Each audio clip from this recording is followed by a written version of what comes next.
Welcome back to The Explainer. Okay, today we are looking at a massive shift in the very foundation of global digital security.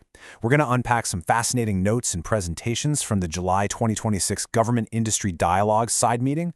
This was organized by John Prusmadsen from Ericsson and Alexander Engström from the Swedish National Cybersecurity Center. And the topic? The urgent, highly coordinated global migration to post-quantum cryptography, or PQC. Let's be clear right up front. This is not some theoretical, far-off discussion about future tech.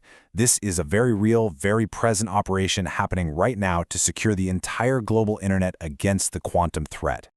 So, to really get a grip on this, picture the internet's cryptographic upgrade. It's not just a simple software patch running quietly in the background. Oh no, it is more like a massive, heavy freight train, and it is moving relentlessly forward. Honestly, the PQC transition is a high-speed, unstoppable global locomotive at this point. Once governments and major industry players fire up this engine, it drags the entire digital ecosystem along with it. Basically, you're either on board, laying the tracks, or you're going to get left behind. To understand this global operation, we'll walk through the exact agenda from this critical side meeting. We're covering the rules of engagement, the global PQC push, engineering the new internet, and finally, the migration roadblocks. Let's start with Section 1, the rules of engagement, setting the stage. Now, what's really interesting here is how the strict boarding process for this journey was established. Because this side meeting took place alongside an Internet Engineering Task Force event, the IETF, it was bound by their strict note well policies. This absolutely wasn't your casual kickback tech chat. Expectations included professional behavior mandated by standard internet rulebooks like RFC 7154, strict anti-harassment procedures, and crucially, mandatory patent disclosures under RFC 8179, meaning if anyone in that room held intellectual property rights to the encryption standards being discussed, they had to declare it right then and there.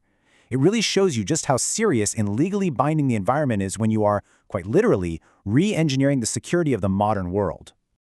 Moving on to Section 2, the global PQC push, government mobilization.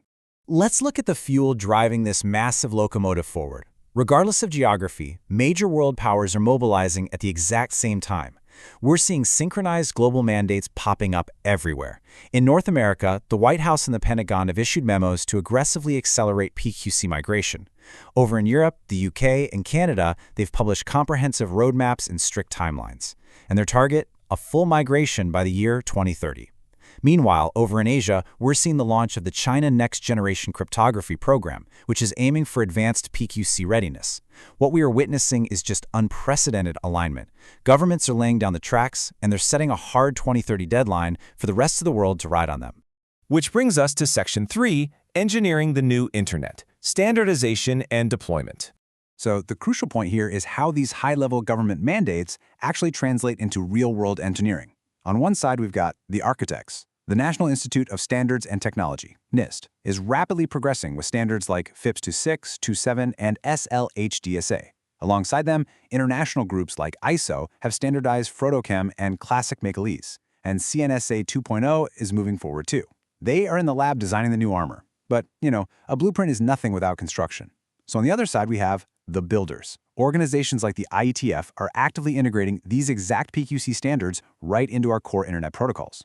Concurrently, telecom giants like 3GPP and GSMA are starting the normative work to bake post-quantum cryptography straight into 5G and upcoming 6G cellular networks. It's this massive, two-pronged attack of design and immediate implementation. Now, stop and think about this staggering number for a second. Based on the industry dialogue data, over 70% of current HTTP requests are already using the post-quantum X25519 MLChem 768 algorithm. 70%! The theoretical future is literally already here. When you browse the web today, your own daily web traffic is overwhelmingly likely to already be a part of this historic migration. It totally proves that the industry isn't just sitting around waiting for those 2030 mandates to become legally binding. The major players are already upgrading the pipes of the internet right behind the scenes. But even a train moving this fast hits rough terrain, taking us to Section 4, the migration roadblocks, questions for the future. While the leading edge of the tech industry is sprinting ahead, the meeting shifted into a critical, rapid-fire dialogue about, well, everyone else. First up, they posed a massive challenge. When exactly should migration begin for all the lagging sectors? I mean, if 70% of web traffic is secured, what about critical infrastructure or healthcare databases? What about local municipalities that haven't even started preparing? Industry leaders are really trying to figure out how to officially fire the starting gun for the stragglers before it is simply too late.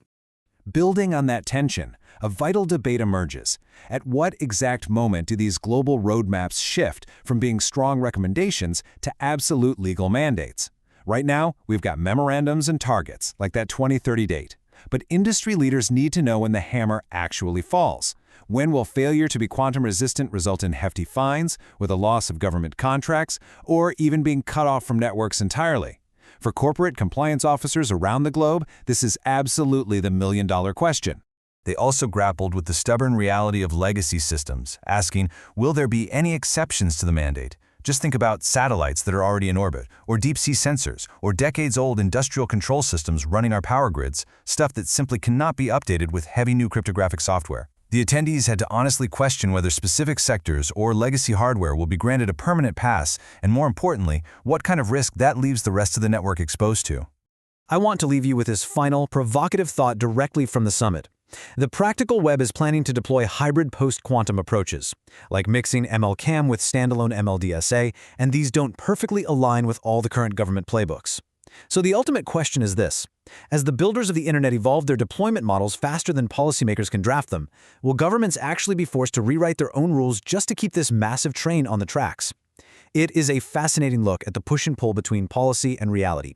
Thank you so much for joining me for this explainer, and we'll see you next time as we continue to track this unbelievable post-quantum transition.